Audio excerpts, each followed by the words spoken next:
السلام علیکم ورحمۃ اللہ وبرکاتہ۔ سرزمین اسلام پور مہاراشٹرا کا عظیم الشان ادارہ دارالعلوم برکات احمد رضا پچھلے کئی سالوں سے دین و سنیت کی خدمت کر رہا ہے، جس میں حفظ و قرأت تک کی پڑھائی جاری ہے۔ یہ ادارہ مولانا انور حسین رضوی اور مولانا شیخ صوفی جلال الدین چشتی صاحب کی سرپرستی میں چلتا ہے، جو کسی تعارف کے محتاج نہیں۔ سوشل میڈیا کال سینٹر کے ذریعے خوب محنت کر رہے ہیں۔ ادارہ ہزار کو خوب تعاون کرے اور آپ اپنی امداد گوگل پے نیچے دیے گئے نمبر کے ذریعے بھیج سکتے ہیں۔ اللہ حافظ۔ قائم و دائم رکھے۔ اللہ تعالی ہم سب کو رمضان شریف کی برکتوں سے مالا مال فرمائے۔ الحمدللہ الحمدللہ کفا والصلاة والسلام علی نبیہ المصطفیٰ، اما بعد فاعوذ باللہ من الشیطان الرجیم، بسم اللہ الرحمن الرحیم۔ یا ایہا الذین آمنوا اتقوا اللہ وکونوا مع الصادقین۔ صدق اللہ المولانا العظیم وصدق رسولہ النبی الکریم، ونحن على ذلك ما قال ربنا لمن الشاهدين والشاكرين، بلغ العلا بكماله كشف الدجى بجماله، حسنت جميع خصاله صلوا عليه وآله۔ سب سے پہلے ہم سب مل کر ہمارے آقا دو جہاں کے مولا، مدنی تاجدار، شفیع روز شمار، محبوب پروردگار احمد مختار جناب محمد مصطفیٰ صلی اللہ تعالی علیہ وسلم کے پاک بارگاہ میں عقیدت و محبت کے ساتھ درود و سلام کا نذرانہ پیش فرمائے۔ اللہم صلی علی سیدنا مولانا محمد وعلی آل سیدنا و مولانا محمد وبارک وسلم صلاۃ و سلاما علیک یا رسول اللہ صلی اللہ تعالی علیہ وسلم۔ محترم حضرات، آپ سبھی حضرات سے میرا رابطہ تقریباً 10-12 سال سے ہو رہا ہے۔ 12 سال سے آپ کے گاؤں میں میرا آنا جانا ہے، اور آپ لوگوں سے اتنی محبت ہے کہ آج کی جمعہ یہاں پڑھانے کا ارادہ تھا۔ یہاں پہ سب کو بھیجا ہوں، ابھی طالب علم ہے، ماشاءاللہ قرات اچھی ہے، آواز اچھی ہے، نعت شریف پڑھتے ہیں۔ تو بات یہ ہے کہ آدھی تقریر ان کی ہو آدھی میری ہو تو پھر موضوع صحیح نہیں رہتا، اس لیے حضرت نے تقریر شروع نہیں کیا، نعت شریف آپ لوگوں کو سنایا، اور میں تقریباً 200-250 کلومیٹر بس میں سفر کرتے ہوئے صبح نکلا اور ابھی اس گاؤں میں پہنچا ہوں۔ اور مجھے بہت افسوس ہو رہا ہے، پہلے جب شروع میں آتا تھا پوری مسجد بھر جاتی تھی، اب یہاں 2 گٹوں میں بٹ چکے ہیں مسلمان۔ بہت افسوس کی بات ہے۔ وہی لوگ کہتے ہیں کہ مسلمان آپس میں مت بانٹو، آپس میں نہ بانٹو، ایک ہو کے رہو، ایک ہو کے رہو۔ اب ان کے منہ پر یہ تماچا ہے، یہ ہم اور کچھ سال کے بعد کہیں گے کہ ہم ہی پہلے تھے، یہ سنی لوگوں نے نیا فرقہ بنا لیا۔ کچھ سال کے بعد یہی لوگ کہیں گے الٹا۔ بہت ساری جگہ اسے یہ لوگ کہنے لگے۔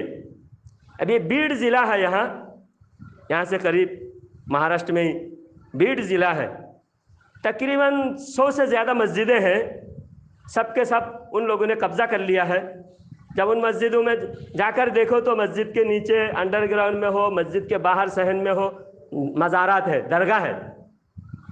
تو ایک مسجد میں گیا تو میں نے کہا کہ یہ مسجد تو پہلے سنی جماعت کی تھی، تو ان لوگوں نے کہا کہ نہیں، سنی جماعت کی نہیں تھی، پہلے سے ہماری ہے، مسجد بنی جب سے ہماری ہے۔ تو میں نے کہا تم لوگوں نے درگاہ بنائے تھے کیا؟ درگاہ کون بناتے ہیں؟ ہمارے بزرگان دین حقانیت کی دلیل ہے، سچائی کی دلیل ہے ہمارے بزرگان دین، اس لیے قبر میں آرام فرماتے ہوئے بھی حقانیت کی دلیل دے رہے ہیں۔ دیکھو ہم آرام کر رہے ہیں یہاں مسجد کے سامنے، اور ہمارے بعد ہم نے جو شکشا دیا تھا، ہمارے شکشا ہمارے تعلیمات کے مطابق ان لوگوں نے ہمارے درگاہ بنائے تھے۔ جو وہابڑے ہوں گے، دوسرے فرقے والے ہوں گے، وہ کبھی درگاہ بنائیں گے کیا؟ درگاہ بنانا جائز ہے؟ ان کے نزدیک نہیں ہے۔ تو درگاہ جنہوں نے مسجد بنائے